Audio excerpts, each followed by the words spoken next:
like CG, if you think about it that way, it's almost like CG is more like stop motion. Yeah, than I it always is like see it traditional. that way. Actually, that's probably because But I wanted to get together with you guys because I know, Pierre, you came from a 2D background and you also studied at Gobelin. They have a very good relationship with Gobelin, so they tend to hire from that school specifically.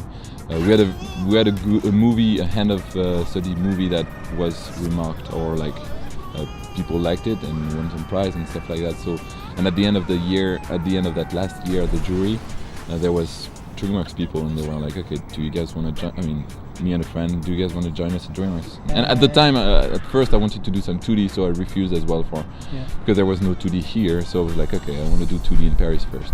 So you did a 2D movie in Paris? I did several production in 2D. Yeah, I did several features. And did you work on triplets about it? No, that was before I even graduated. was at school and I graduated. Yeah. I worked on The Illusionist. I worked on Lucky Luke. I worked on Nocturna. I worked on Curious George. Nocturna, that's cool. It was good movies. It was fun. But then I was not ready to do CG at the time. And then when they proposed me 2 or 3 years later, I was like, okay, I'll try CG. It was a big deal because I didn't know what CG was really, even though I tried a little bit at Gobelin for 2 months, but I had forgotten everything. It was not something eye-opening either for me at the time. And so it was like, okay, I'm leaving everything behind me. What if I don't like CG? What if, I come here and I loved it. I mean, you can do so many things in CG that you can't in 2D. So you didn't fight it, you embraced it.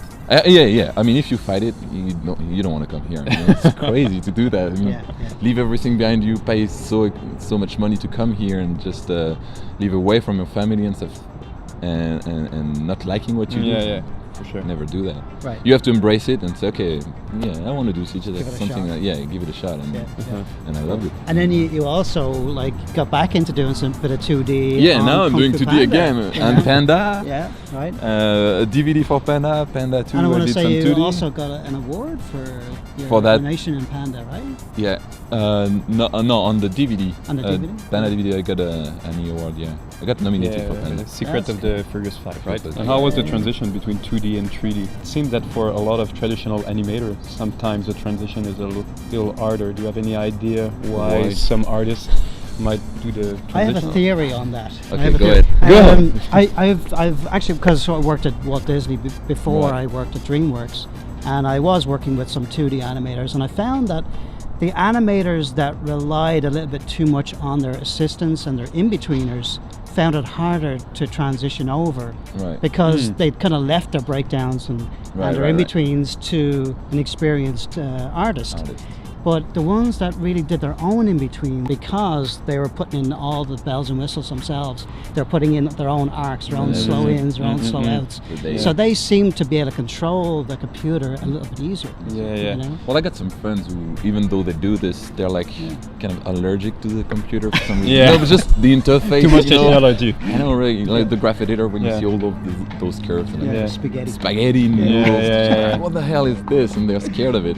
And also they don't have the real-time feedback or the natural feeling when you draw something. It's like there instantly. It's very tactile. It's very tactile, which you don't have.